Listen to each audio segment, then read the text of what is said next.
Bien, bonsoir à toutes et tous. Merci d'être venus en nombre assister à cette conférence sur Rodolphe II, l'empereur alchimiste. Et je voudrais profiter de l'occasion pour remercier les autorités académiques, les secrétaires perpétuels Hervé Asquin, Jacques de Decker, qui m'ont donné l'opportunité de vous présenter cette conférence. Je voudrais saluer la présence du directeur adjoint de l'École européenne, qui est danois et qui entendra parler d'un autre danois célèbre, Tycho Brahe. Je salue aussi la présence de membres de ma famille, d'amis, de collègues et de vous tous ici ce soir, qui êtes venus assister à cette conférence. Et donc, je voudrais d'emblée vous mettre un petit peu à contribution. Car je suppose que si vous êtes là, c'est soit que vous connaissez un petit peu Rodolphe II et que vous voulez en apprendre plus à son propos, soit que vous ne le connaissez pas et que vous voulez découvrir ce personnage. Et donc, j'aimerais d'emblée vous demander de lever la main pour ceux qui connaissent déjà un petit peu Rodolphe II, qui en ont déjà entendu parler. Ah, voilà. Alors, il y a quand même un certain nombre d'entre vous qui le connaissent déjà. Dès lors, j'espère que j'aurai encore quelque chose à vous apprendre à son propos. Donc, effectivement, c'est assez inhabituel, en fait, qu'il y ait autant de personnes, en tout cas ici, dans un univers francophone, qui connaissent Rodolphe II, car il n'est pas très connu, justement, dans le monde francophone. Mais peut-être que si vous le connaissez, c'est pour des raisons qui tiennent soit au fait que vous ayez voyagé à Prague, parce qu'évidemment, là, à ce moment-là, il a marqué cette ville de son empreinte, il en a fait à un moment la capitale de son empire, du Saint-Empire romain germanique, donc peut-être est-ce pour cette raison que vous le connaissez. Peut-être aussi le connaissez-vous parce que vous êtes intéressé par l'histoire de l'art, l'histoire des arts, l'histoire de la peinture, de la sculpture, le maniérisme, Arcimboldo, et peut-être est-ce par ce biais-là que vous le connaissez. Ou éventuellement, est-ce par le biais de l'histoire des sciences et des savoirs, parfois savoirs occultes aussi, la figure de Kepler, de Tycho Brahe, ou encore par l'alchimie, puisque, et c'est ce qui a donné mon titre à cette conférence, il a été un protecteur notamment des alchimistes, et Prague, à l'époque de son règne, a été un foyer de l'alchimie. Donc peut-être est-ce pour ces différentes raisons, ou d'autres encore, que vous connaissez Rodolphe II. Mais en tout cas, je suis heureux et impressionné de voir qu'autant de personnes en ont entendu parler et le connaissent. Mais je dirais quand même pour ceux qui ne le connaîtraient pas, parce que j'ai quand même cru voir que certains d'entre vous ne le connaissent pas, je dois rappeler très brièvement, pour commencer, qui était Rodolphe II. Tout d'abord, il s'agit d'un Habsbourg qui a vécu de 1552 à 1612, dont on peut dire de manière très schématique qu'il a exercé le pouvoir impérial, il a été empereur du Saint-Empire romain germanique, mais il s'est quelque peu désintéressé de la gestion des affaires politiques au profit d'un mécénat qui s'est exercé dans le domaine culturel, dans le domaine des sciences, des arts et des savoirs occultes. Particulièrement pour les sciences, il a été le protecteur de grands personnages comme Kepler et Tycho Brahe. Pour les arts, il a particulièrement apprécié notamment le travail d'Arcimboldo. Pour les savoirs occultes, l'alchimie. Alors, pour présenter ce personnage, et au-delà de ce personnage, c'est le monde de Rodolphe II que j'aimerais vous faire découvrir ce soir, je suivrai un plan en 6 étapes. Je commencerai par parler de la manière dont il a géré les problèmes religieux dans son empire et aussi du déplacement de la capitale à Prague. Ensuite, j'évoquerai son rôle de protecteur des sciences, en privilégiant le cas de l'astronomie, son rôle de protecteur des arts, en parlant du cas d'Arcimboldo, son goût pour l'alchimie, Puis, j'évoquerai les rapports avec la communauté juive de Prague et ses contacts avec le Maharal de Prague et la question de la Kabbale. Et pour terminer, j'évoquerai la fin de son règne et sa mort. Tout d'abord, pour ce qui est du premier point, la gestion religieuse de l'Empire, les problèmes religieux, il faut tout d'abord rappeler deux dates importantes, deux dates qui se situent avant et après la vie de Rodolphe II. Ces dates sont les suivantes, 1517 et 1618. 1517, vous le savez, c'est le début traditionnel de la Réforme. C'est la date qui est retenue comme point de départ de la Réforme quand Luther affiche ses 90 synthèses sur la porte de la chapelle du château de Wittenberg. Et donc, la Réforme commence à ce moment-là. La robe sans couture de l'Église catholique se déchire en de multiples confessions protestantes. 1618, c'est le début de la guerre de 30 ans qui va ensanglanter l'Europe et qui commence précisément à Prague, peu d'années après la mort de Rodolphe II. Alors, on voit donc que par rapport à ces deux dates, le règne de Rodolphe II s'inscrit dans une Europe qui est déjà traversée par les problèmes religieux, par les problèmes liés à la Réforme et aux différentes confessions chrétiennes non catholiques. Et son règne se place avant, malgré tout, le déclenchement, non pas des guerres de religion en France, parce que ça, vous savez qu'elles se déclenchent à la fin du XVIe siècle, mais avant le déclenchement des guerres de religion au sein de l'Empire germanique et de cet empire dont Rodolphe II était l'empereur, était le souverain. Alors, quelle a été son attitude par rapport à ces questions religieuses?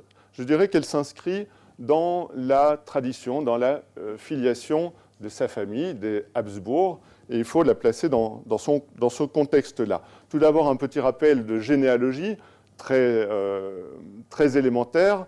Rodolphe II était donc un Habsbourg. Il était le petit-fils et petit-neveu de Charles Quint, parce qu'il y avait des mariages consanguins. Mais donc, Charles Quint était son grand-père. Pour rappel, Charles Quint a séparé ses possessions en deux ensembles. Une partie est allée à son fils Philippe II, qui va régner sur l'Espagne et les possessions américaines de la couronne espagnole, les Pays-Bas aussi, donc ce qui n'était pas encore la Belgique. Et d'autre part, il va léguer la partie autrichienne, enfin les possessions en Europe centrale, et le titre impérial à son frère Ferdinand. Ferdinand aura un fils, Maximilien II, qui lui-même aura un fils, Rodolphe II, qui est donc un descendant direct, enfin un descendant de Charles Quint, à la fois par son père et par sa mère, qui était une des filles de Charles Quint. Alors, il est beaucoup moins connu, évidemment, que son grand-père Charles Quint, mais c'est à mieux le faire connaître que sera consacrée cette conférence. Eh bien, je dirais que Rodolphe II était, comme l'étaient les autres membres de la famille, un érasmien qui, d'une certaine manière, aurait souhaité se placer dans une Europe d'avant la Réforme, une Europe d'avant la séparation entre catholiques et protestants. Un idéal d'une Europe qui n'aurait pas connu cette déchirure entre catholiques et protestants. Alors, ça a été le cas de Charles Quint un moment, puis Charles Quint a quand même fait le choix de la catholicité contre les protestants. Ça a été le cas également de Ferdinand, qui s'est montré aussi érasmien de ce point de vue-là. Encore plus de Maximilien, qui s'est montré même très proche des luthériens. Il a entretenu des rapports de sympathie avec les protestants, même qui ont été considérés comme néfastes ou mauvais par son entourage.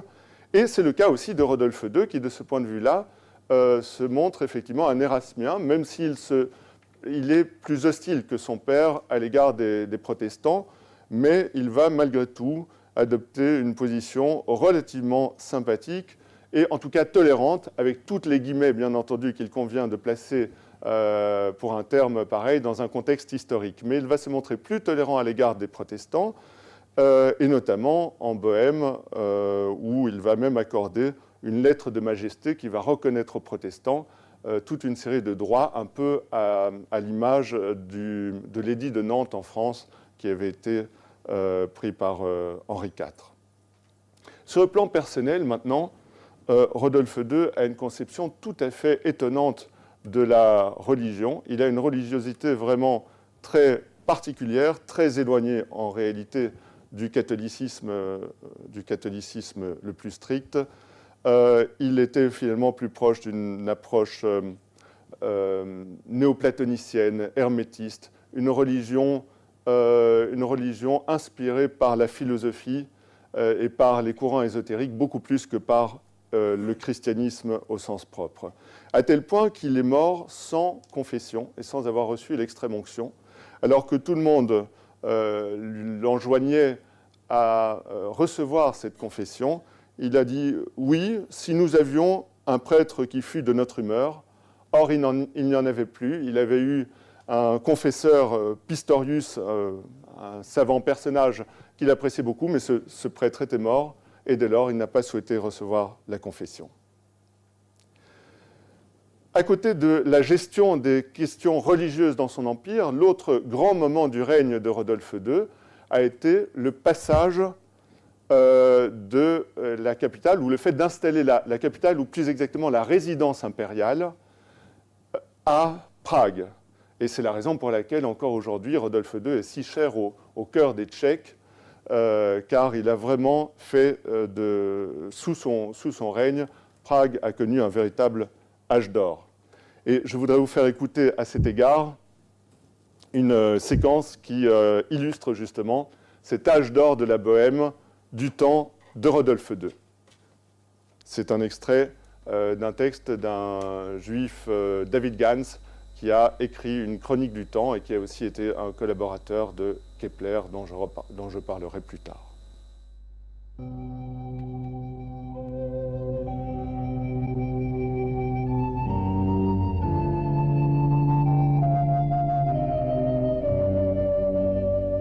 Prague, la grande ville, la cité radieuse, la ville populeuse, c'est elle la capitale de ce pays de Bohême.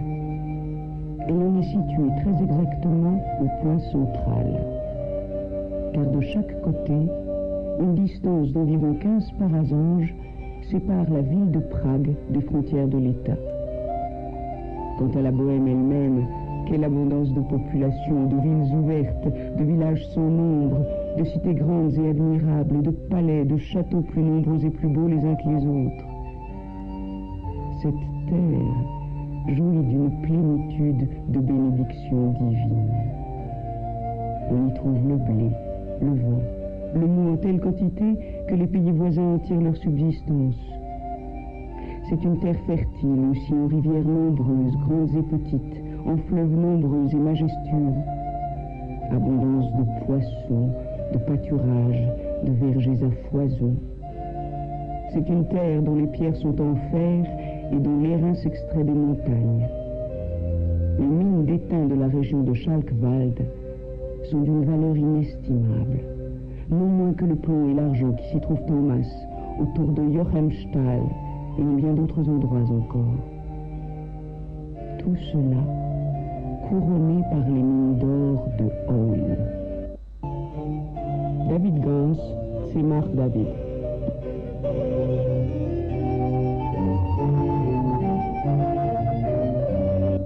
C'est donc en 1583 que Rodolphe II transfère la capitale de l'Empire de Vienne à Prague. Alors Prague avait déjà été à un autre moment capitale impériale, résidence impériale, mais ce n'était pas avec des empereurs Habsbourg, c'était sous Charles IV au XIVe siècle, et Prague avait déjà à ce moment-là connu une période de gloire. Charles IV de Luxembourg avait fait de Prague sa résidence et il avait présidé à toute tout un programme de construction édilitaire très intéressante, dont il reste des traces aujourd'hui, le pont Charles, la cathédrale, l'université. Donc il y a eu déjà une grande période de gloire et de splendeur pour Prague au XIVe siècle. Ce n'est donc pas la première fois qu'un empereur s'installait à Prague comme ville de résidence de l'empereur. Mais grâce à Rodolphe II, à la fin du XVIe siècle et jusqu'au début du XVIIe siècle, Prague va de nouveau connaître une période de gloire sous son règne. Alors pourquoi ce choix de Prague? Je dirais qu'il y a à cela trois raisons principales. On peut en identifier en tout cas trois raisons. Tout d'abord, il faut savoir que Vienne était beaucoup plus proche du front de conflit avec les Ottomans que ne l'était Prague, qui était davantage au centre des possessions impériales. Il faut se souvenir que Vienne avait été assiégée par les Turcs en 1529. Et donc, il pouvait être plus prudent, plus sage en quelque sorte pour l'empereur de se trouver à Prague. Il était en tout cas moins exposé au risque du front et du conflit. D'autre part, il faut se rappeler aussi que Vienne, à l'époque, était une ville majoritairement protestante. Il était arrivé que la noblesse protestante entre à cheval dans la cathédrale Saint-Étienne. Donc, il pouvait être intéressant également pour cela de s'installer à Prague. Mais sans doute, la raison principale qui a présidé à ce choix pour Rodolphe II, c'était d'échapper à l'influence et à la présence de sa famille dont on va voir qu'elle ne lui fera pas de cadeaux, puisqu'à la fin de son règne, sa famille, et en particulier son frère Mathias, réussir à lui prendre en quelque sorte le pouvoir, le déposséder de son pouvoir. Alors, c'est donc à Prague que Rodolphe II va faire venir toute une série d'artistes, de savants, de scientifiques, de charlatans aussi, d'astrologues, d'alchimistes, d'artisans, toute une série de personnes qui vont faire véritablement de cette ville un creuset culturel extrêmement riche et qui vont faire effectivement de Prague, au tournant des XVIe et XVIIe siècles, l'une des capitales culturelles, intellectuelles, économiques aussi de ce temps. Et ceci va me permettre d'évoquer justement le rôle de Rodolphe II en tant que protecteur des sciences, protecteur des arts et protecteur des savoirs occultes. Et je commencerai par le cas des sciences et plus particulièrement de l'astronomie. Alors, il faut dire qu'ici, Rodolphe II a eu un talent tout à fait remarquable et de faire venir deux des plus grands astronomes du temps. Tout d'abord Tycho Brahe, et puis Tycho Brahe lui-même a fait venir pour le seconder Kepler. Alors évidemment, il faut se demander aussi pourquoi cet intérêt accordé à l'astronomie. Je dirais qu'on peut considérer d'une part que le souverain est en quelque sorte le maître du temps, et l'astronomie permet aussi, en quelque sorte, est une science qui donne la maîtrise du temps et du calendrier. Mais plus profondément, ce qui intéressait évidemment Rodolphe II dans l'astronomie, c'était l'astrologie. Il n'y avait pas encore de séparation très nette à l'époque entre les deux. Et pour faire une bonne astrologie, il fallait une bonne astronomie. Et ce qui intéressait Rodolphe, c'est évidemment, principalement, on le verra par la suite quand on évoquera son caractère, c'est principalement en fait l'astrologie. Mais il a fait venir de très grands savants, astronomes et astrologues. Et le premier d'entre eux est donc Tycho Brahe. Tycho Brahe est un personnage fascinant, à propos duquel circule d'ailleurs une quantité d'anecdotes savoureuses, dont certaines ne sont pas tout à fait exactes, mais je voudrais quand même vous en donner un petit avant-goût malgré tout. C'était donc un astronome et aristocrate danois qui est né au milieu du XVIe siècle, en 1546, et qui est mort précisément à Prague en 1601. Alors, sur le plan de sa carrière, on peut distinguer deux étapes dans sa carrière. Une première qui se passe au Danemark, où il bénéficie de l'aide du souverain Frédéric II.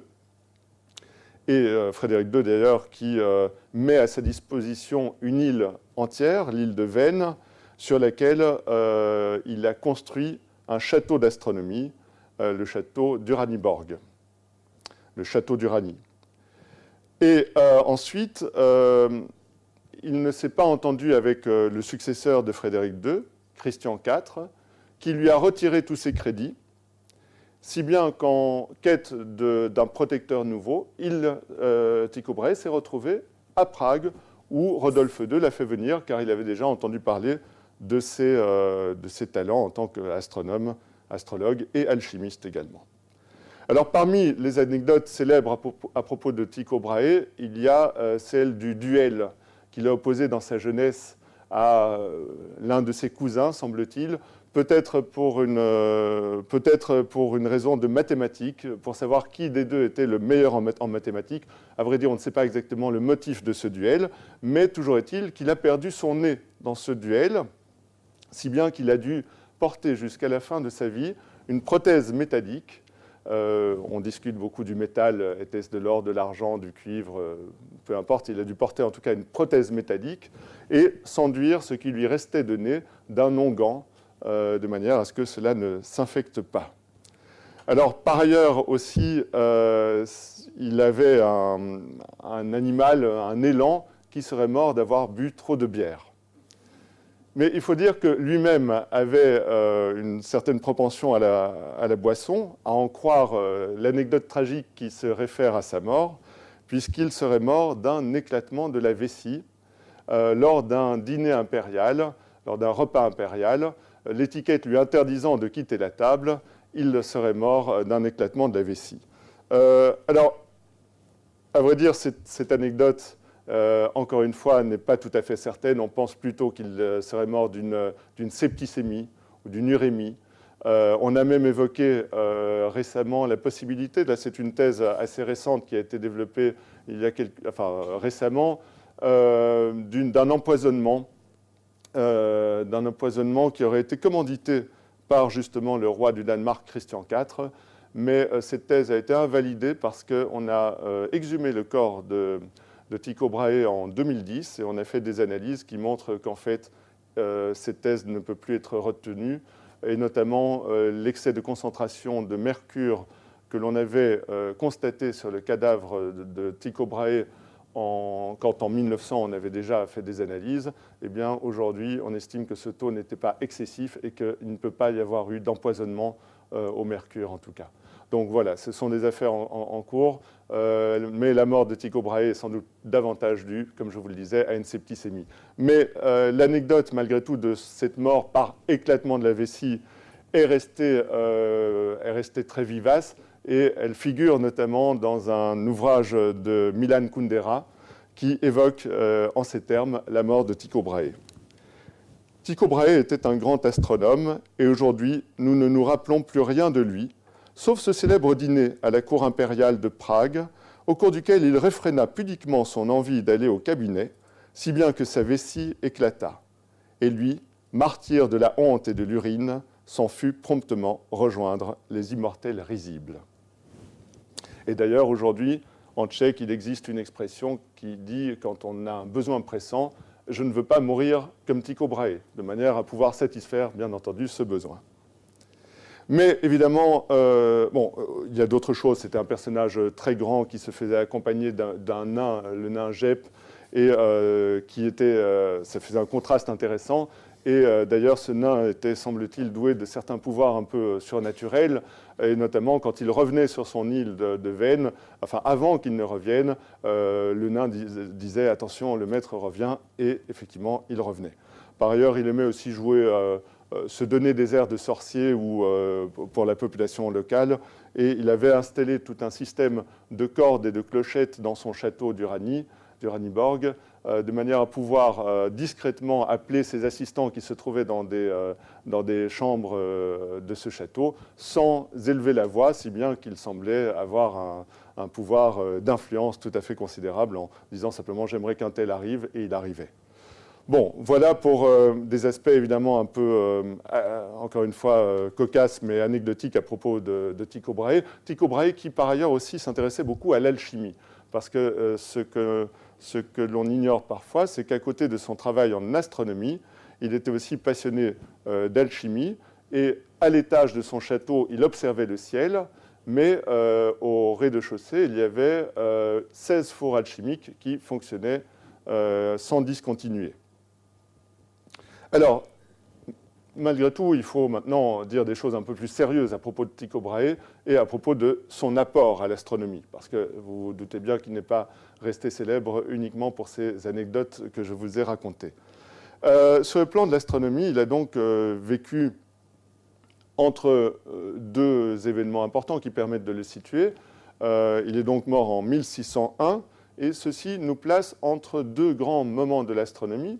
En 1543, l'astronome polonais Copernic avait publié son livre De Revolutionibus Orbium Coelestium, donc des révolutions des orbes célestes, dans lequel il défend la thèse héliocentrique, selon laquelle le Soleil est au centre de notre monde, de notre système, et non pas la Terre, comme dans le système précédent, géocentrique, exposé dans l'Antiquité par Aristote, Ptolémée, et repris tout au long du Moyen-Âge.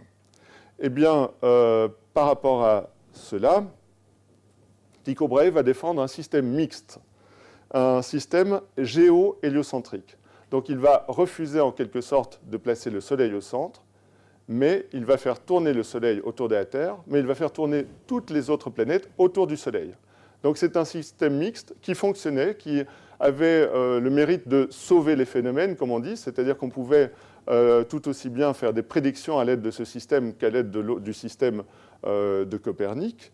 Et ce système a, pendant un temps, été véritablement un système concurrent entre le géocentrisme d'une part et entre l'héliocentrisme de l'autre. C'est un système qui a notamment eu l'appui des astronomes jésuites du Collège romain.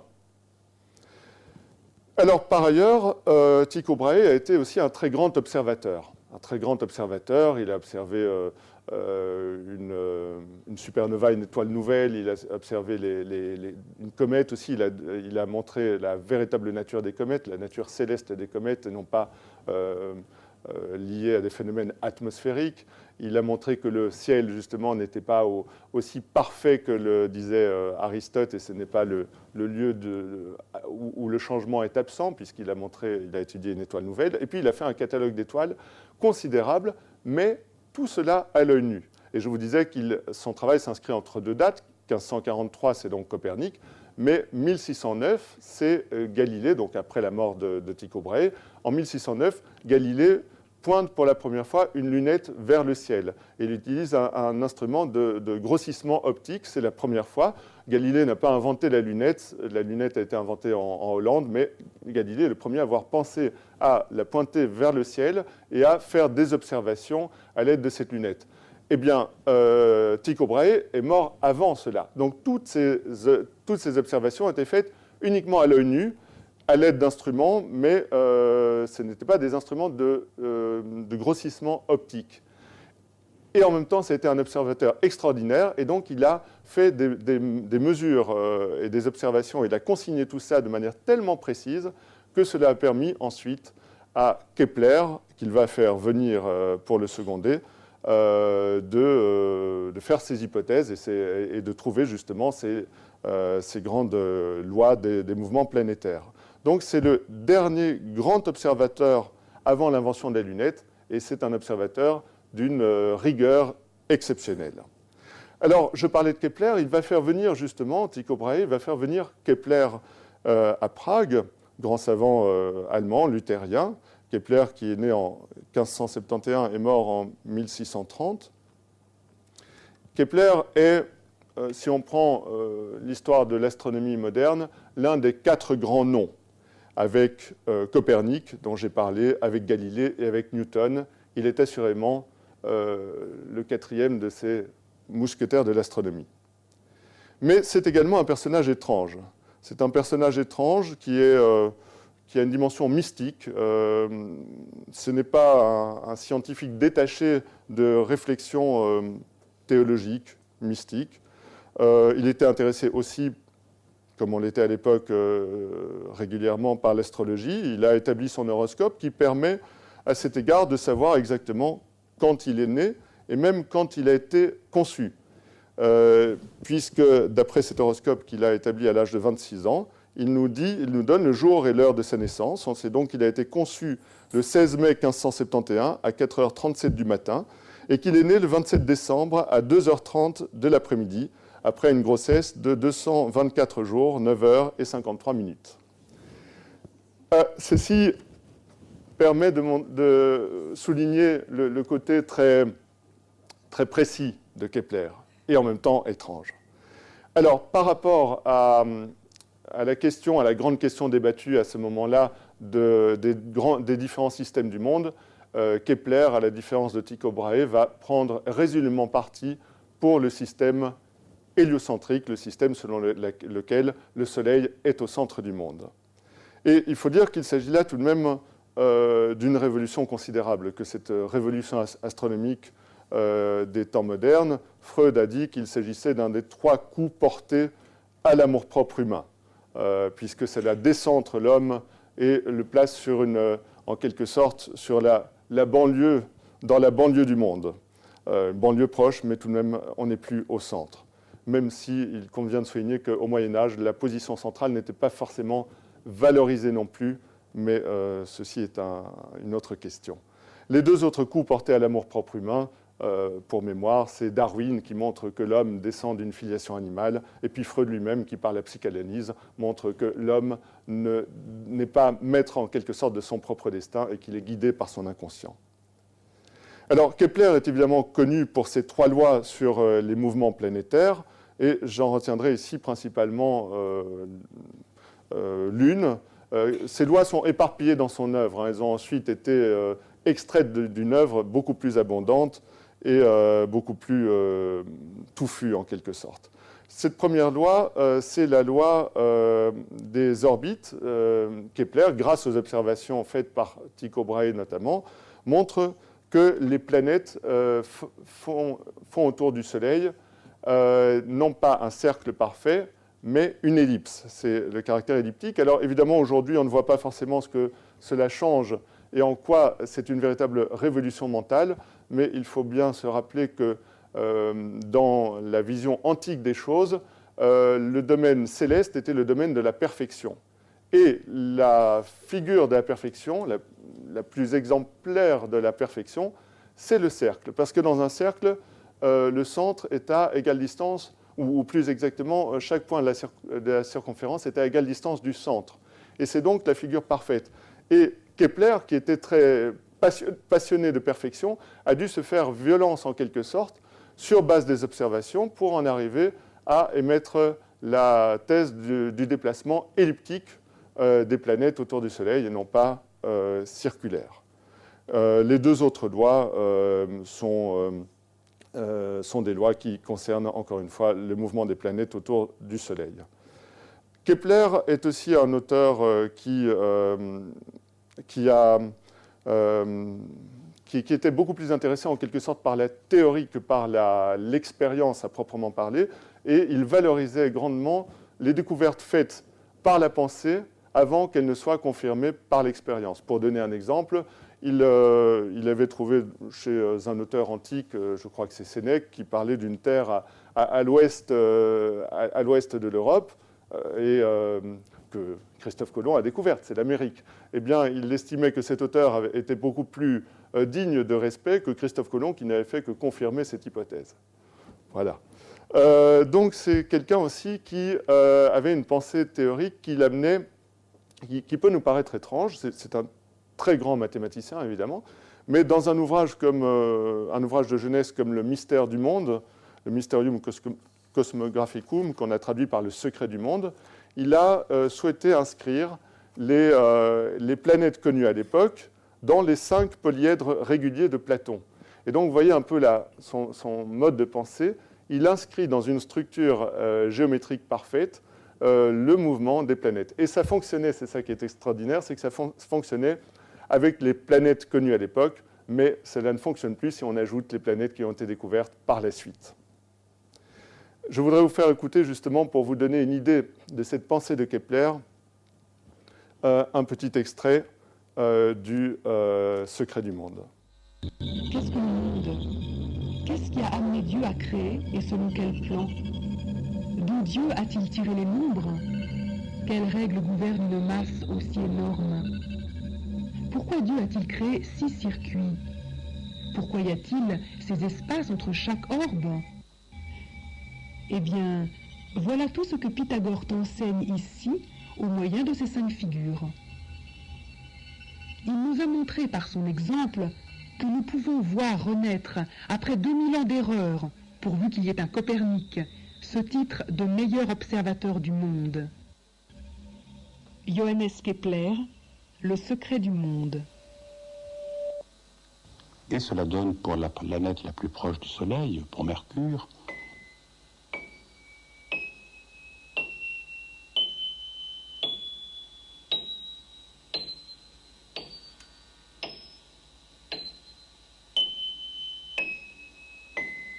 pour Vénus,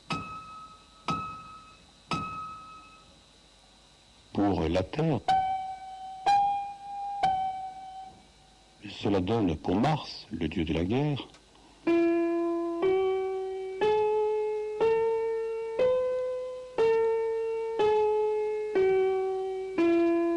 Cela donne pour Jupiter.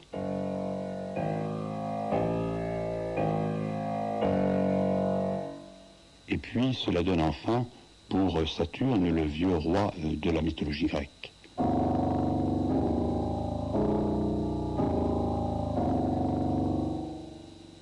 Et si maintenant nous essayons de nous placer du point de vue de Dieu, ou au moins de celui des anges, qui entendent cette harmonie des sphères, il faut bien entendu superposer l'ensemble de ces lignes mélodiques et nous en arrivons à cette écoute globale.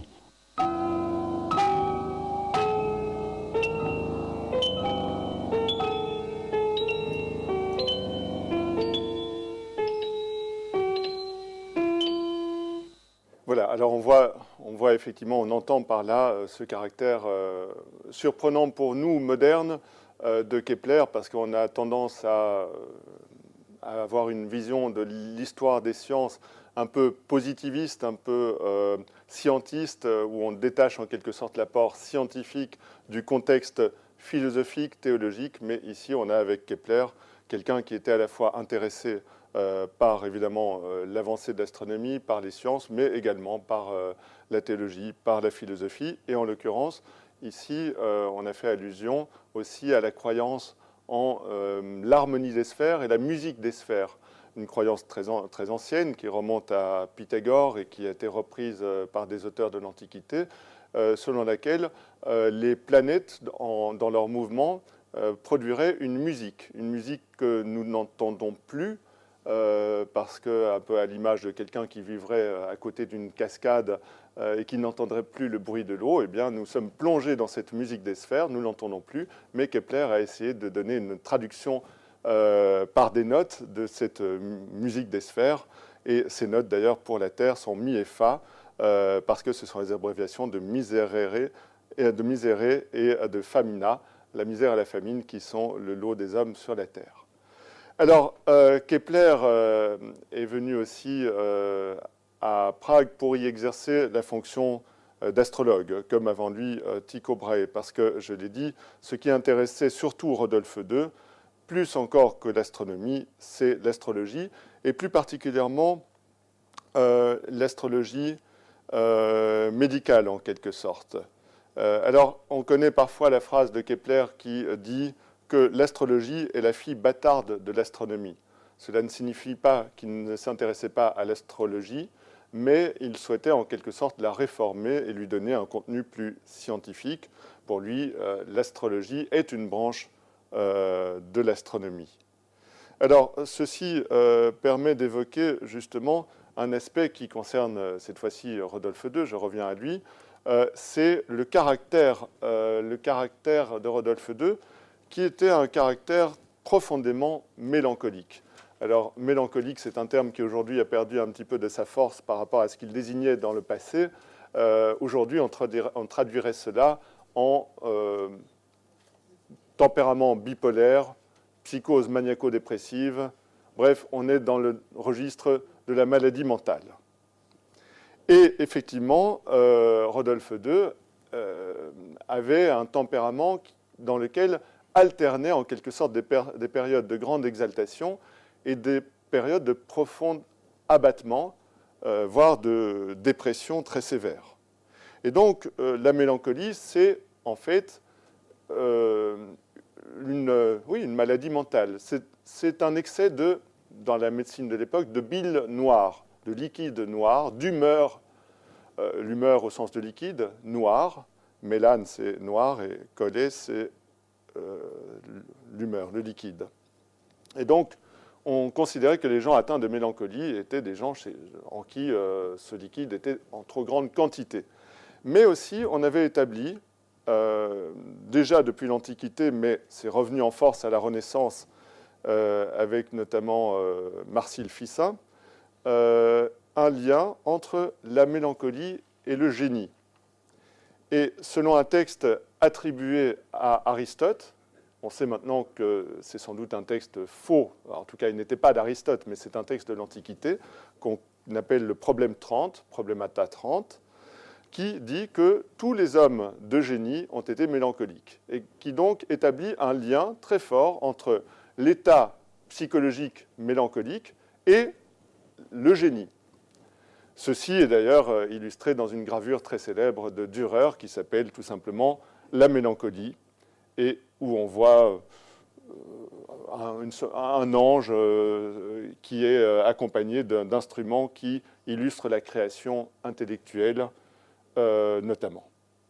Et donc, ce tempérament de Rodolphe faisait que l'on projetait en quelque sorte sur lui cette lecture pseudo-aristotélicienne et reprise à la Renaissance par Marcille Ficin de l'être mélancolique et génial. Alors, Rodolphe n'a peut-être pas été génial au sens de ce qu'il a lui-même produit ou créé, car ce n'était pas lui-même un créateur, mais il a été génial d'une certaine manière parce qu'il a suscité comme univers autour de lui, par les gens qu'il a fait venir et par ce milieu culturel qu'il a su générer autour de lui à Prague à la fin du XVIe siècle et au début du XVIIe siècle. Cependant, ce caractère mélancolique n'était pas du goût de tout le monde, loin de là, à commencer par sa famille, j'en parlerai plus tard, mais également par son entourage et par les gens qui venaient voir Rodolphe, parce qu'il lui arrivait de laisser traîner des dossiers. Il se désintéressait, comme je l'ai dit, de la gestion politique de son empire au profit de son action de mécénat. Et il arrivait qu'il fasse traîner des ambassades pendant des semaines, voire des mois, des personnes qui attendaient une audience de sa part. Donc on peut concevoir que ces gens-là n'étaient pas très contents. Et c'est le cas notamment d'un ambassadeur toscan qui, autour de 1590, écrit ceci à propos de l'empereur Rodolphe II. Rodolphe II se donne activement aux expérimentations de l'alchimie et à la fabrication des horloges, ce qui va à l'encontre de ce qui est convenable à un monarque. Il a transféré son siège du trône impérial au tabouret de l'atelier. Non content de vider les caisses de l'Empire, il s'occupe lui-même à peindre, non seulement des journées entières, mais encore jour après jour. C'est une transition toute trouvée pour évoquer le rôle de Rodolphe II en tant que protecteur des arts, protecteur des peintres, des sculpteurs, des artisans, des orfèvres. Et tout particulièrement, j'aimerais évoquer le cas et le rôle d'Arcimboldo. Mais avant de parler d'Arcimboldo, tout d'abord un petit mot des autres artistes que Rodolphe II a appréciés, car la grande période de Rodolphe II a été marquée par le courant que l'on appelle le maniérisme, qui est ce courant qui s'inscrit entre le courant de la Renaissance et le courant baroque qui va suivre au XVIIe siècle. Alors, parmi les peintres qui décorent le palais, il y a d'autres peintres donc qu'Arcimboldo, comme Hans von Aken, qui donne à Rodolphe les traits du lion, qui est son emblème, entouré de deux déesses. Il y a aussi les tableaux de Roland Savereil, de Pierre Stevens, de Jan Bruegel de Velour, Il a accroché au mur de son palais des Cranach, des Titien, des Corrège, des Dürer. Et donc, il a véritablement réuni, en fait, dans son palais de Ratchani à Prague, les œuvres des plus grands artistes des 3 foyers culturels majeurs de l'Europe du temps, à savoir l'Italie, la Flandre et l'Allemagne. Il était aussi passionné de curiosité, de merveilles de la nature, qu'il réunissait à côté de ses cabinets artistiques dans son Wunderkammer, dans son cabinet de merveilles. Et il faut dire à cet égard que Rodolphe était un personnage tout de même assez superstitieux et peut-être un peu naïf dans la manière, dans ce qu'il a pu récolter. Enfin, il avait un tempérament, en tout cas superstitieux, peut-être un peu naïf.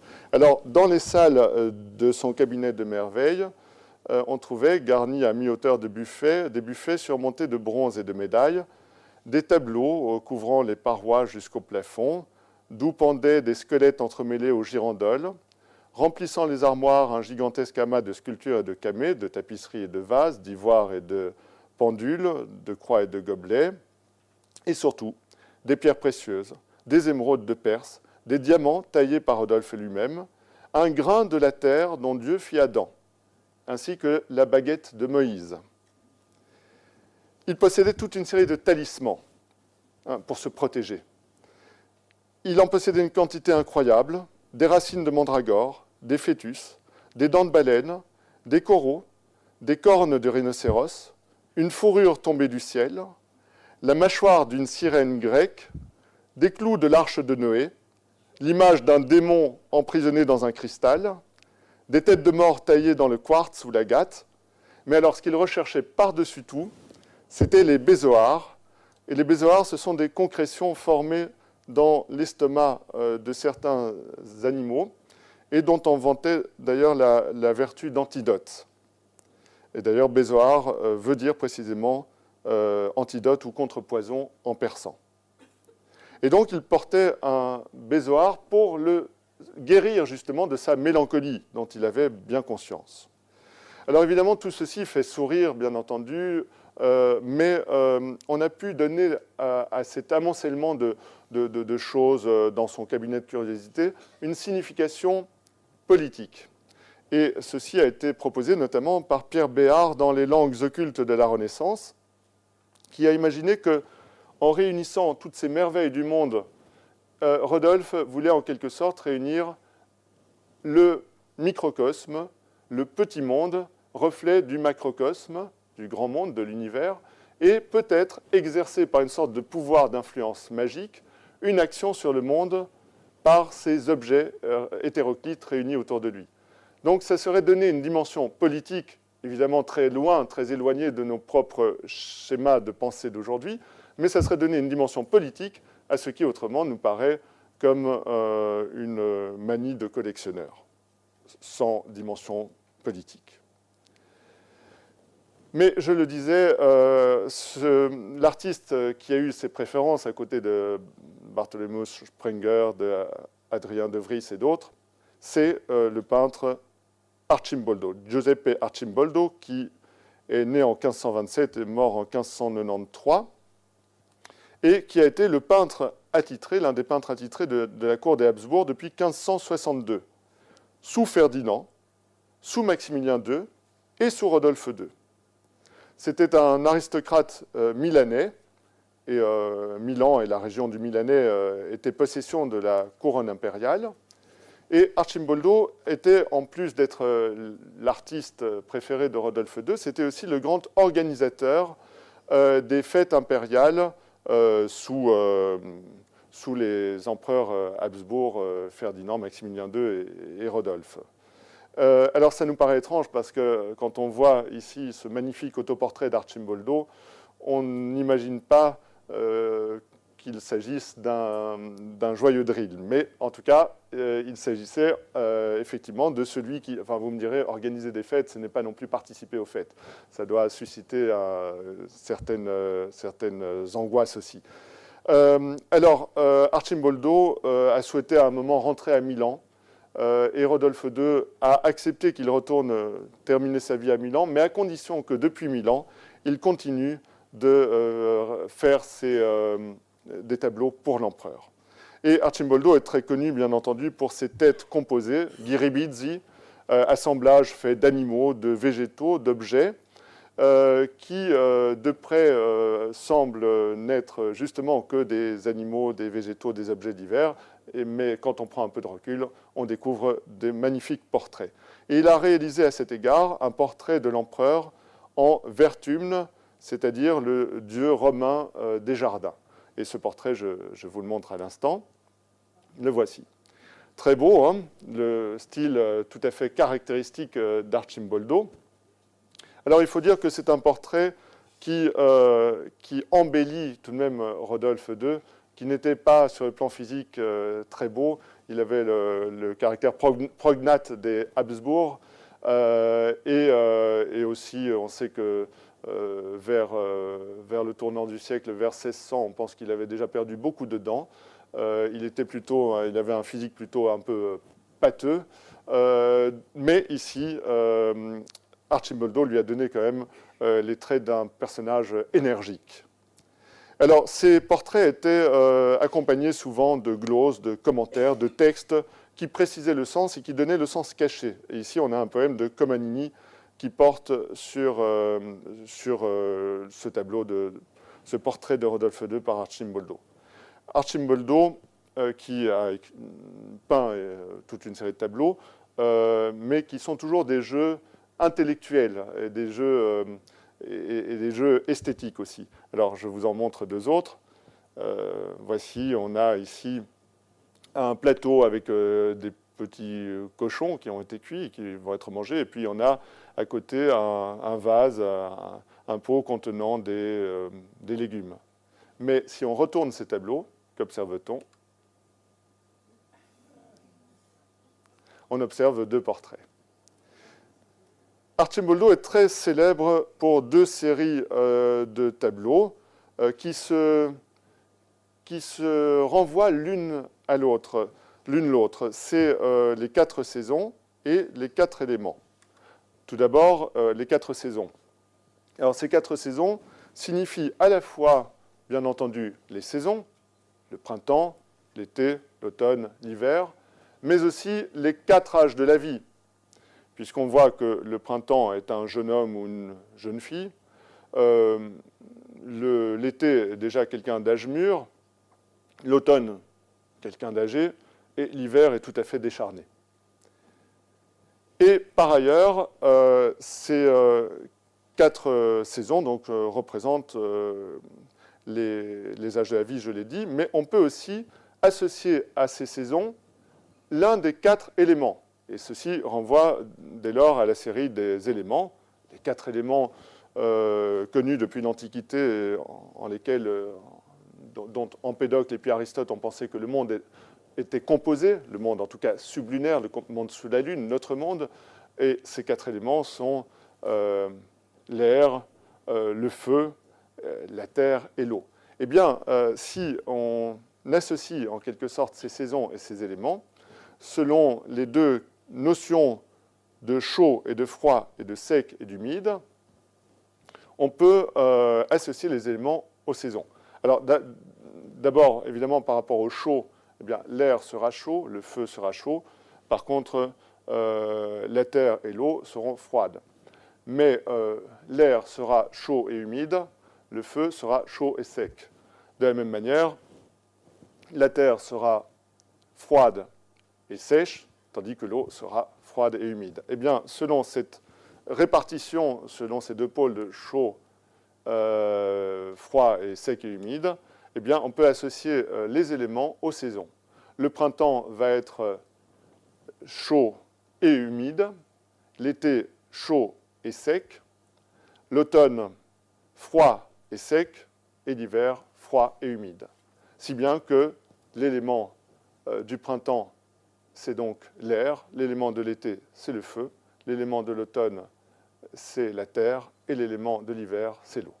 Voilà comment ces choses se répondent et voilà ce qu'il faut décrypter, notamment dans ces tableaux. Et ceci n'est pas une projection de ma part, c'était énoncé par Fonteo dans des textes qui accompagnaient ces tableaux. Et véritablement, c'est ce que cherchait l'empereur.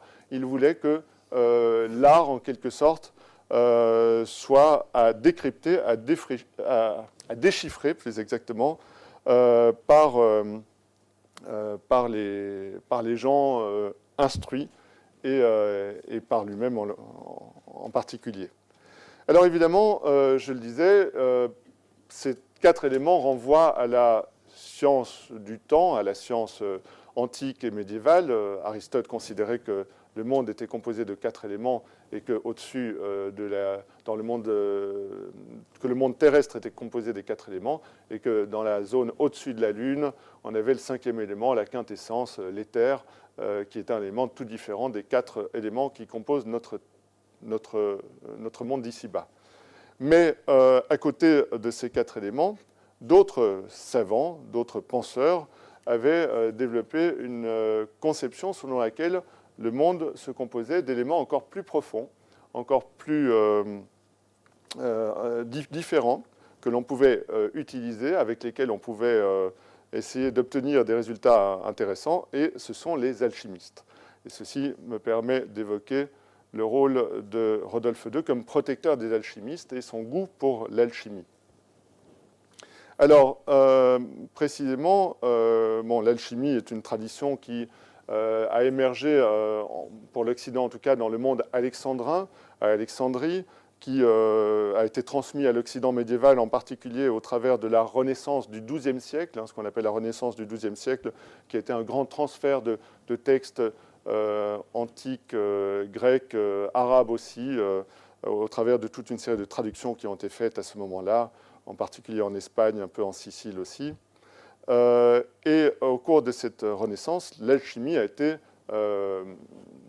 importée en quelque sorte en Occident et s'est largement développée donc, à partir du XIIe siècle et encore plus lors de la grande Renaissance des XVe et XVIe siècles. Et l'alchimie est évidemment marquée par 2 démarches particulières. Il y a d'une part ce que l'on connaît bien, évidemment, c'est ce qu'on appelle la chrysopeia, c'est la transmutation des métaux vils en or. Mais il y a aussi un autre volet qui est la panakeia, panacée, qui est la recherche d'un élixir ou or potable qui permet d'allonger la vie. Donc d'une part, il y a la volonté de produire de l'or et d'autre part de prolonger la vie. Mais l'or est souvent présent dans les deux parce qu'il arrivait qu'on donne des potions faites d'or aussi pour prolonger la vie. Et on sait notamment que certains personnages du Moyen-Âge, parmi les plus importants, des papes notamment, ont bu parfois des élixirs dont le but était de prolonger la vie. Toujours est-il qu'au temps de Rodolphe II, l'alchimie va connaître un regain d'intérêt considérable lié au personnage de Paracelse. Alors, Paracelse est un personnage qui a vécu au XVIe siècle. Son vrai nom, c'est Theophrastus Bombastus von Hohenheim, mais plus connu sous le nom de Paracelse, et qui a ajouté en fait un élément aux 2 éléments connus de l'alchimie, parce que je vous ai dit que les alchimistes distinguaient des éléments plus fondamentaux encore que les 4 éléments, mais je n'ai pas cité ces éléments. C'est le soufre et le mercure, et Paracelse ajoute le sel. Mais surtout, Paracelse va produire une sorte de révolution au sein de l'alchimie qui, à partir de là, va se diviser en 2 voies distinctes. Il va y avoir d'une part l'alchimie chimique, entre guillemets, c'est-à-dire l'alchimie qui va déboucher plus tard sur la chimie, à partir du XVIIe siècle, et plus encore évidemment au XVIIIe siècle avec Lavoisier, et d'autre part une alchimie spirituelle. Mais les 2 étaient présents à Prague du temps de Rodolphe II, et ceci était à l'origine d'ailleurs d'une étymologie qui a été proposée du mot laboratoire. Alors c'est une étymologie qui est fausse, mais qui est pleine de sens. Et donc je vais quand même vous dire cette fausse étymologie parce qu'elle montre bien ces 2 dimensions de l'alchimie, à la fois alchimie pratique et chimique et l'alchimie spirituelle. Et c'est l'étymologie du mot laboratoire. Laboratoire viendrait, encore une fois je dis que c'est faux mais plein de sens, de laborare et orare.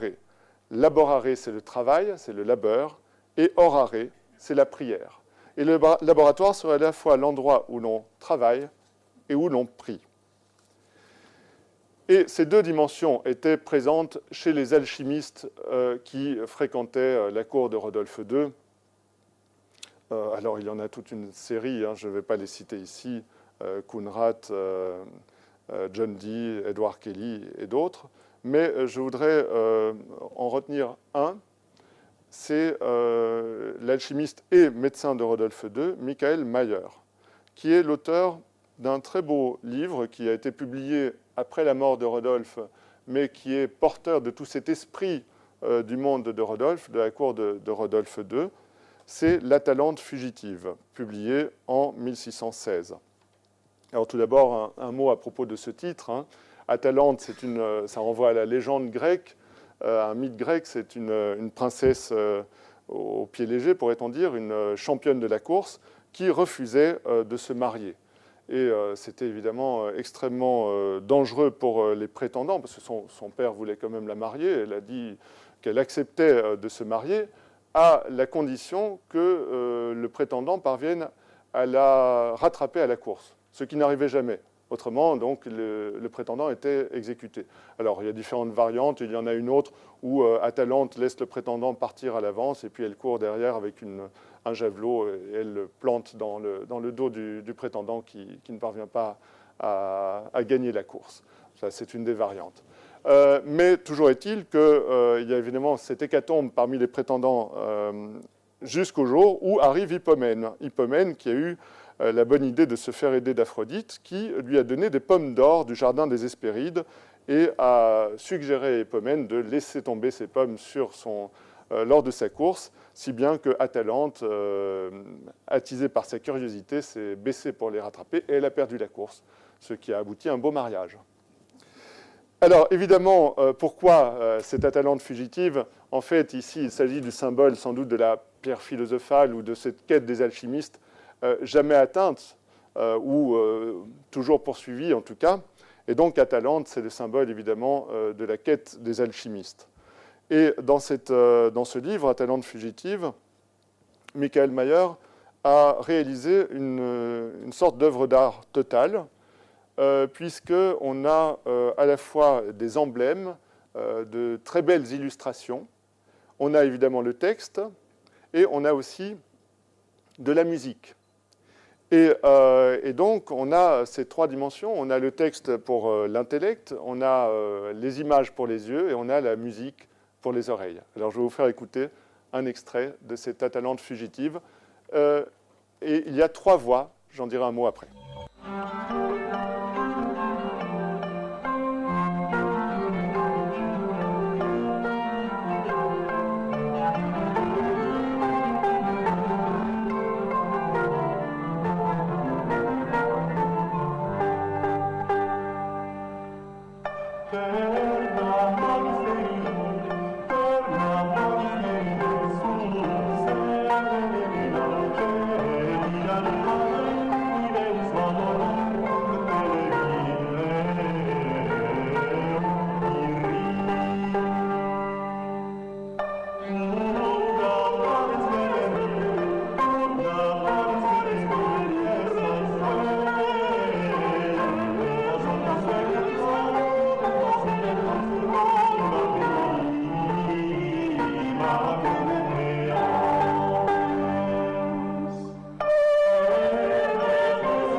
Voilà, alors vous aurez reconnu trois voix, hein, je vous ai dit, c'est un canon à trois voix, ces trois voix s'entrecroisent, et évidemment, elles ont une valeur symbolique. Elle symbolise les trois protagonistes de cette légende, Atalante, Hippomène et les embûches du chemin. Mais ce sont aussi les trois éléments alchimiques, le mercure, le soufre et le sel, troisième élément donc introduit par Paracels. Alors je ne sais plus quel élément symbolise Atalante, mais un esprit malicieux m'a suggéré que ça devait être certainement le soufre, mais ça pourrait être le sel aussi. Alors, parmi les savoirs ésotériques qui ont intéressé Rodolphe II, il y avait aussi la Kabbale. Donc, Rodolphe II s'est également intéressé à la Kabbale, qui est donc une tradition issue du judaïsme médiéval, dans le détail de laquelle je ne vais pas rentrer parce que c'est extrêmement complexe, mais qui comprend notamment l'idée que Dieu crée le monde par la parole et que, d'une certaine manière, en retrouvant ce langage de Dieu, qui est le langage des origines, on peut à son tour acquérir un pouvoir créateur, à l'image du pouvoir divin. C'est en tout cas un des aspects de la Kabbale qui, sans doute, a dû intéresser Rodolphe II, et c'est la raison pour laquelle j'aimerais évoquer maintenant les contacts de Rodolphe II avec la communauté juive de Prague. Alors, cette communauté est une communauté extrêmement importante. C'est une des plus importantes d'Europe centrale. Elle comptait environ 3000 membres. C'est aussi là que se trouvait la seconde imprimerie juive d'Europe, après celle de Venise. Et à l'époque de Rodolphe II, il y avait un personnage tout à fait important qui était à la tête de cette communauté, un rabbin, le rabbin Löw, que l'on appelle par son surnom, un acronyme hébraïque, le Maharal. Le Maharal de Prague, cet acronyme signifie en fait notre maître, le Rabbi Löw. Donc, Ral, c'est pour Rabbi Löw. Ce personnage est un grand intellectuel du temps, à tel point qu'on a pu, avec sans doute une certaine exagération, dire, quand on a retrouvé sa pensée au XXe siècle, qu'il avait annoncé la théorie de la connaissance de Kant, annoncé sur un plan pédagogique Comenius, qui a été un grand pédagogue tchèque du XVIIe siècle et que Michelet avait appelé le Galilée de l'éducation, et qu'il avait également annoncé la philosophie de l'histoire de Hegel, dans un contexte théologique, bien entendu. Encore une fois, on fera la part des choses, mais ça permet de considérer l'importance de ce penseur dans l'histoire du judaïsme. Et à ce personnage également a été associée la légende du golem. Ce personnage dont on peut encore voir la tombe aujourd'hui dans le petit cimetière juif de Prague et sur lequel des gens viennent mettre des prières sous un petit caillou, comme on peut le voir ici. Eh bien, la légende du golem a été associée à ce personnage. Alors, évidemment, cette légende, en fait, est plus tardive. Les premières mentions, enfin, il y a des mentions très anciennes, mais l'association de cette légende au Maharal daterait plutôt du XVIIIe siècle. Mais j'en touche un mot malgré tout parce qu'elle est présente dans l'imaginaire de ce monde de Rodolphe II.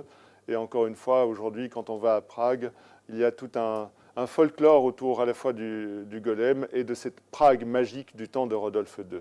On s'attend à voir surgir le golem dans les rues de Prague un jour brumeux. Eh bien, ce golem, c'est une créature humanoïde qui a été créée par une sorte de magie, justement, kabbalistique, afin de protéger la communauté juive de Prague. C'est un robot d'argile. Robot qui, par parenthèse, est un terme tchèque.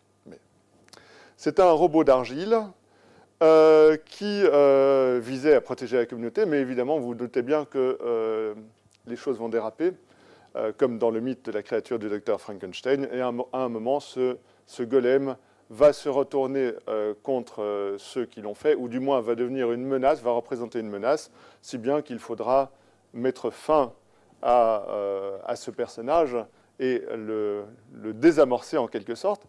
Et heureusement, il y avait un moyen très simple de le faire, puisqu'il avait été créé par un acte de magie kabbalistique. Il avait sur son front le mot « émet », qui veut dire « vérité ». et il suffisait d'effacer une lettre, la lettre E, ce qui donnait met, mort, et donc le golem était anéanti, il était désamorcé. Alors, il y a toute une littérature autour du golem, le roman le plus célèbre étant celui de Gustav Meyrink, mais il y a aussi eu des films expressionnistes, très, très bien faits d'ailleurs, et où on voit apparaître la figure de Rodolphe II. Alors, Rodolphe II, justement, a souhaité entrer en contact avec le maharal de Prague, et on a connaissance de cette entrevue qui s'est passée en 1592. Et c'est tout à fait exceptionnel qu'un empereur décide de rencontrer un grand rabbin. Il y avait eu déjà des rencontres précédemment entre des empereurs et des rabbins, mais c'était toujours à la demande du rabbin pour solliciter en quelque sorte une faveur ou solliciter un adoucissement éventuellement des conditions faites aux Juifs. Et parfois, ça s'était assez mal passé. Dans certains cas, le rabbin était mort à la suite de cette rencontre, avait été exécuté. Donc, on constate évidemment qu'ici, il s'agit d'une situation complètement inverse. On ne sait pas exactement ce qu'ils se sont dit, mais on pense très vraisemblablement qu'ils ont parlé de Kabbale et que c'était le motif de la rencontre dans le chef de Rodolphe II. Alors, cette rencontre a évidemment formidablement contribué au prestige du maharal de Prague, mais peut-être inversement, a-t-elle contribué au désaveu de Rodolphe II, notamment pour sa famille. Et ceci me permet d'évoquer la fin, puisque toute chose, même les meilleures ont une fin, je vais évoquer la fin du règne de Rodolphe II, qui, à bien des égards, est tragique. Tout d'abord, on peut rappeler que, comme j'avais dit, il s'était peu intéressé à la vie politique, mais il ne déléguait pas, malgré tout. Donc, c'est aussi la raison pour laquelle Rodolphe II a eu souvent mauvaise presse, si on peut dire, ou a été peu apprécié des historiens de l'Empire par la suite, parce que, évidemment, c'était un mauvais gestionnaire, mais en plus de ça, il ne laissait pas d'autres personnes gérer les choses à sa place.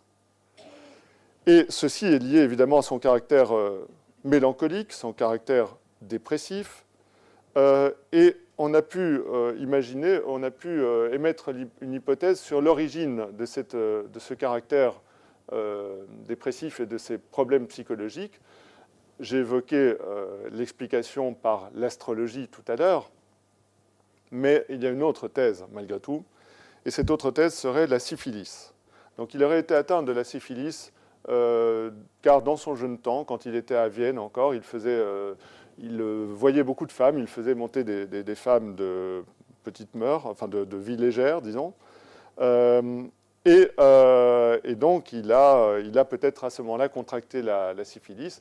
Et on sait que la syphilis, dans son développement, peut conduire à la folie. Ça a été le cas pour Nietzsche, notamment, qui est mort fou des conséquences et des suites de la syphilis. Donc, c'est une hypothèse, en tout cas, qui a été émise. Car effectivement, on sait qu'il a attrapé la syphilis, le mal français, in membro pudendo. Pour autant, Rodolphe II ne s'est jamais marié.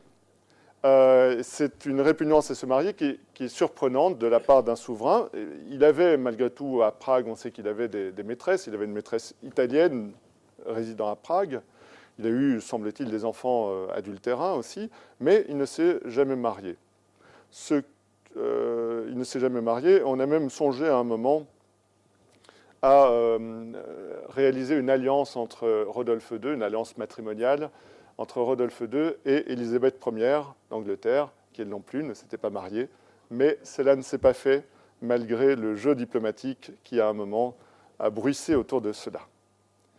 Et comme il ne s'est pas marié, son héritier allait être son frère, Mathias. Mathias, qui va petit à petit, qui ne va pas attendre la mort de Rodolphe, mais qui va commencer déjà à prendre de plus en plus de pouvoir avec l'aide de sa famille. Et donc, la famille de Rodolphe va finalement petit à petit grappiller la réalité du pouvoir et singulièrement Mathias. Alors, pour resituer ça dans son contexte, on peut dire que les deux grands problèmes auquel est confronté un empereur du Saint-Empire romain germanique au XVIe siècle et au début du XVIIe siècle sont de deux ordres. Il y a d'une part la menace intérieure, c'est la question des protestants et des divisions religieuses au sein de l'Empire, et il y a d'autre part la menace extérieure, c'est la pression des Turcs, c'est la proximité des Turcs ottomans qui menace l'Empire. Et il faut dire que par rapport à cela, pour la question des protestants, j'ai dit un petit peu quelle a été l'attitude de Rodolphe, une attitude plutôt tolérante par rapport aux protestants, en reconnaissant des droits notamment aux protestants de Bohême. Donc je n'y reviens pas. Mais pour ce qui est de la pression des Turcs, il faut dire que Rodolphe avait de grands projets.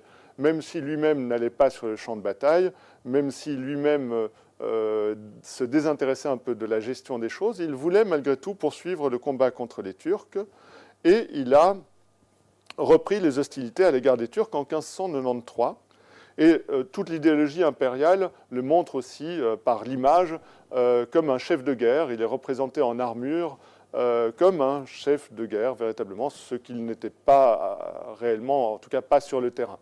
À la différence de son frère Mathias, qui lui allait sur les champs de bataille, mais qui, paraît-il, était très souvent ivre, donc il n'était pas très utile non plus pour le déroulement des opérations.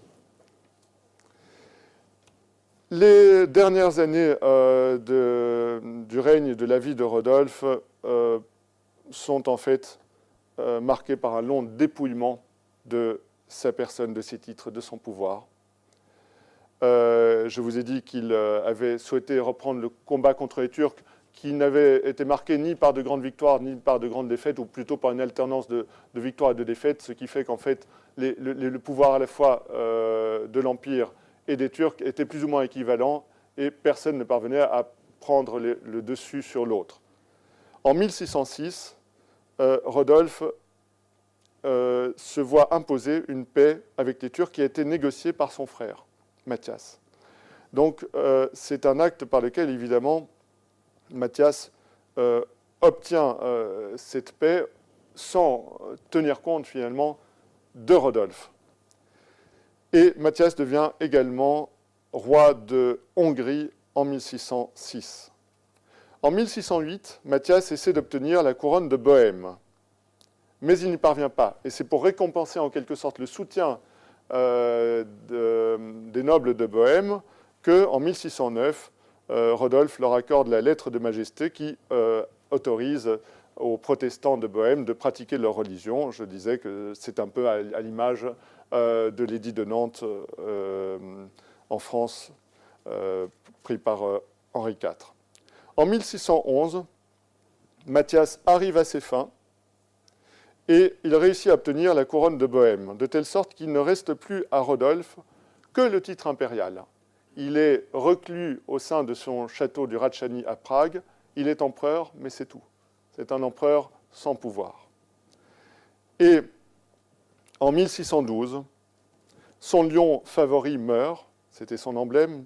Il avait des lions, on sait qu'il avait des lions, on sait ça notamment par des contes par lesquels on a dû donner de l'argent à certains serviteurs, femmes de chambre qui ont eu des problèmes, qui ont été agressés par ces animaux qui se trouvaient au château.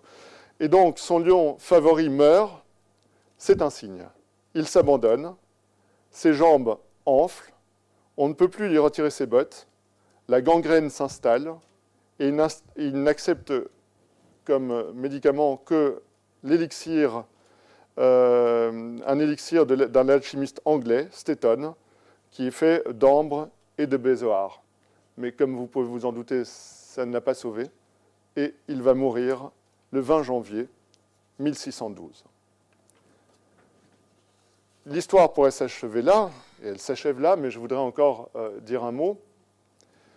Vous savez que peu de temps après sa mort, en 1618, va être déclenchée à Prague par une défenestration, il y en a eu d'autres, la guerre de 30 ans. La guerre de 30 ans qui va mettre à feu et à sang l'Europe, une guerre au motif religieux au départ, mais où les questions de géopolitique vont finir par prendre la plus grande part, puisque on verra notamment la France catholique dirigé par un cardinal, Richelieu, intervenir contre les Habsbourg aux côtés des protestants. Donc on voit que la géopolitique et la réelle politique prend le dessus. Mais cette guerre de 30 ans a mis l'Europe à feu et à sang. Et pour la Bohème, ça a été la Bohème, qui deviendra donc la Tchéquie aujourd'hui. Pour la Bohème, ça a été le début des temps noirs, véritablement, à la suite de la bataille de la Montagne Blanche en 1620. C'est la fin de l'autonomie pour la Bohème. Et donc, on entre dans une période vraiment de grand déclin pour la Bohème, parce que aussi les successeurs de Rodolphe II n'auront pas son intelligence et sa tolérance.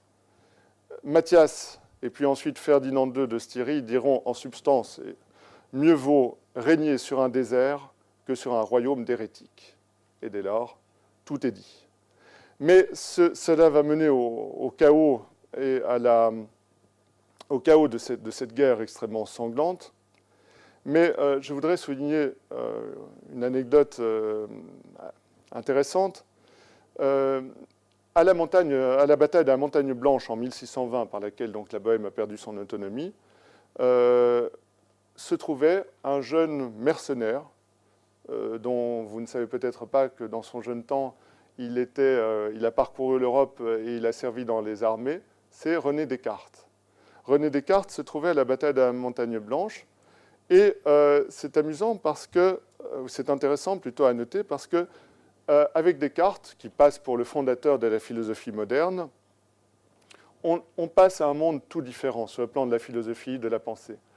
Le monde de Rodolphe II, c'est un monde enchanté, c'est un monde magique, un monde fait de sympathie universelle, de contact à distance, de correspondance, un monde empreint d'alchimie et d'astrologie.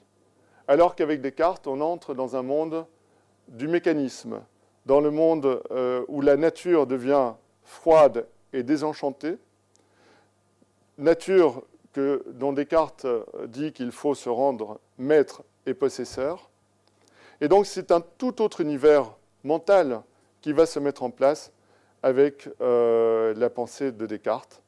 On passe vraiment là d'un univers à l'autre, d'une représentation du monde à l'autre.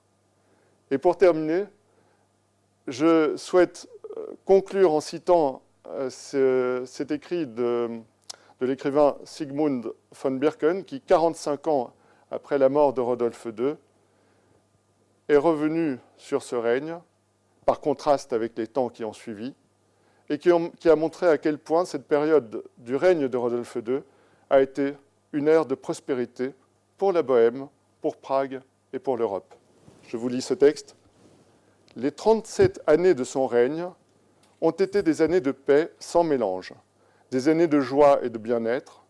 Pendant cette période, sa cour fut le véritable sanctuaire des muses et la résidence de nombreux savants et artistes, en particulier de peintres et d'astrologues, qui trouvèrent dans l'empereur non seulement un protecteur indulgent, mais aussi un compagnon des arts très éclairé. Je vous remercie de votre attention.